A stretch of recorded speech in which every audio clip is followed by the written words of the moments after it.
Hey Vincenzo, why don't you tell me about some of the shipping nightmares that you have faced with your clients? Yeah, so unfortunately, I had many of them. I think we can start with one of the craziest ones that happened to one of our clients recently.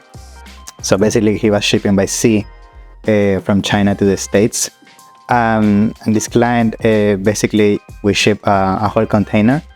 And we realized that, it was taking longer than usual for the container to arrive to port. And then we basically start contacting our freight company about what is going on and everything. Essentially what happens is that the container fell from the ship. Okay? Yeah. Now, the bad thing about this is, like, of course, if you have an insurance, you usually cover by this kind of situations. Unfortunately, that wasn't the case. And I'm sure you are aware of that. Like most sellers usually to, save on costs and everything, they don't get an insurance. It was a big mess, so very bad experience. Yeah, I mean the importance of insurance, and we've spoken about this very recently because of what happened in Baltimore as well. And the insurance cost doesn't just cover your cargo; it covers the damages to the whole vessel line shipment, because you're not only just liable to your container, but you're liable to every single container there is in that shipping line. It's an ancient maritime law that is actually based. That you have to really, and the insurance becomes super important because you just don't want to risk it. And to be honest, it's not even the most expensive thing. Yeah, and on top of that, in this situation, when the container fell to the sea, on top of that, you have to pay also for the recovery of the container. Yeah, so it's double expense, right? Yeah. And imagine if you have even a product that can be contaminating the water, there's other liabilities that you can fall under. So it's very important that you have the right insurance in place, because it's better to pay a few hundreds here and there to have a proper insurance that have that call that we had, like your container is in the middle of it's gone forever. Vincenzo, what's another shipping nightmare that one of your clients has faced? So I think one of the mistakes, unfortunately, I see very often is people usually when they ship from China, they try to ask for to their manufacturer if they can help with the shipping, right? And usually when you start shopping around and start asking for rates, you're going to find that, interestingly, like usually your manufacturer is going to give you very competitive rates when it comes to DDP. And the reason for that is, unfortunately, most of the time is because they're doing something dodgy there. And that's the case with one of our clients. He was paying very competitive rates. He was very happy. But then one day he received the call, right? They were doing an inspection on that container. And what he found out is that the reason he was very competitive with his shipping rates and the whole DDP rate he was getting is that his manufacturer was basically combining his product with other products that had an HS code which was cheaper, okay? And that was the HS code that was getting reported to the authorities. So they did the audit, basically the container got inspected, and guess what? They found out that the HS code wasn't really compliant with the rest of the products that were within the container. And he got fined because of that. On top of that, the issue with that is, like, usually when you get fined and you get basically inspected and they realize you were paying the wrong amount, they can go back in time, and that can be very dangerous, because if you've been trading for a couple of years, they can basically fine you on top of that, going back in time, and give you on top of that a penalty because of all those years that you didn't pay the right amount. So it can be very costly mistake, which was the case here. Fortunately, he was only doing this for a second year, so it wasn't a huge amount. But yes, be careful with when you get a rate that usually, let's say you ask for a rate to a company and most of them give you 3,000, 4,000, and then you go to China and they give you 1,000.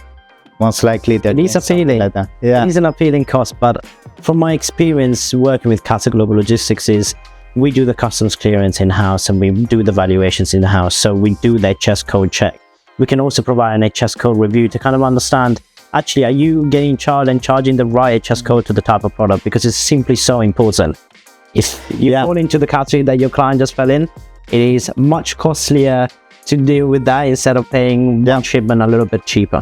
And it can happen the other way around. It happened to me as a seller. Like, I was importing into the US, and what happened is that actually the company I was using, he put the HS code that was actually higher. I was meant to pay around 5-6%. This guy put like around 10-12%. I was pretty much paying double. And the bad thing about this, you cannot claim it back. Once you pay, there's no way to go back and cry with the authorities and get the money.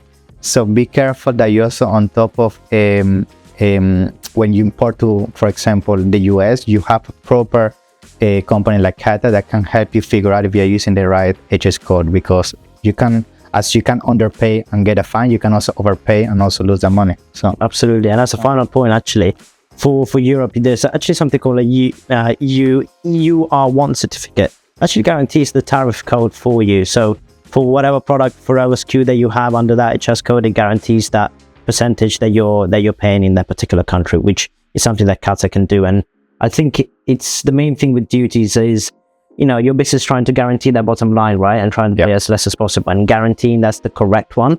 And as you say, duty is the one that you can never reclaim, is the one that you really should be doing. So I would say something that's very important when you do shipping is how you prep your containers, right? Especially if you're doing big loads, right? Because a big mistake I see all the time is that people focus too much on the things we've been speaking, like HS code and insurance and all of that. But on top of that, if you don't have the proper, basically, configuration in the way the master boxes are put into containers, that can be a big loss for you. And that happened to me and also a few for clients. So what happens on a container is, of course, especially if you're working with certain companies that give you very competitive rates, they try to stack as much inventory as possible on a container, because basically they're trying to leverage the volume of that container. And if your master boxes are not meant to sustain certain load and the product is even fragile, it can be a big mess. And that happens to us, like when we're shipping from China to the US for one of these products that was fragile, pretty much half of the container went to waste because we didn't take in consideration the amount of load it could basically sustain these boxes. And that's something you can even do with an inspection before the product ships from China. So there's plenty of companies out there. They can go to the factory before they even put it on a container. They can do drop tests, they can do stacking tests and see how much the load these boxes can sustain. Because last thing you want to do is ship this product from China to the US, and by the time you open those doors in the port in LA or Miami, you realize, actually half of my container needs to go to waste. So it's a huge thing that I see happen very often, and you need to make sure you take that into consideration when shipping internationally. Absolutely. I think on an advice basis, and I understand on a business efficiency basis, when a business is trying to load that container as much as possible, because you want to use that space as well as possible and the volume. But one thing that a lot of businesses forget is once the loading is done, the unloading is just as difficult, right? So one thing that we speak about in logistics is a lot about pallets being stackable or non-stackable. Stackable means that you can put stuff on top as high as possible. When the goods can't go to a different country, their pallet sizes, for example, palletization is something that I swear by, because it kind of guarantees more safety for your products and your master boxes. However, what you have to consider is that container inside is actually quite big, but the doors are smaller.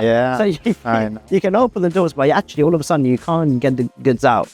And then all of a sudden, if they're on a pallet, what if you can't get the whatever is there? That's when they start forcing things and it breaks. Absolutely. I think it's really important to have the best possible advice especially on a prep basis. If you're prepping the goods to go to a warehouse or to an Amazon center to finalize, you want to have make sure that you either are already prepped, the goods are ready to go, or you have like an intermediary place where before they end up to Amazon, because Amazon can reject the goods if they're not in good order. You want to make sure that you prep it accordingly, that is ready to Amazon accepts everything. And to be honest, there's a whole science behind this, because I feel a lot of things that sellers miss nowadays is how to be more efficient with their packaging, right? A lot of times people, what they do is they order the packaging from the competitors and they just copy the same kind of box and everything, but they stop thinking outside their box. Like, what if you manage to get on certain categories within the FBA fees that your competitors are not, and you manage to lower your fees 20-30%? That's already a huge win. And I see that in very competitive categories. Sometimes you see people paying, let's say, $3-4 for FBA fees, and then you have the typical guy that went really in terms of re-engineering the packaging and everything, and they pay $2. So right there is a huge saving in terms of FBA fees, which that is going to affect your bottom line. And now it starts being something beyond shipping. It becomes like business efficiency. And I think that's going to be key, especially in 2024 with all the increasing fees and everything, if you don't start tapping into this area, you're really gonna be left behind for sure.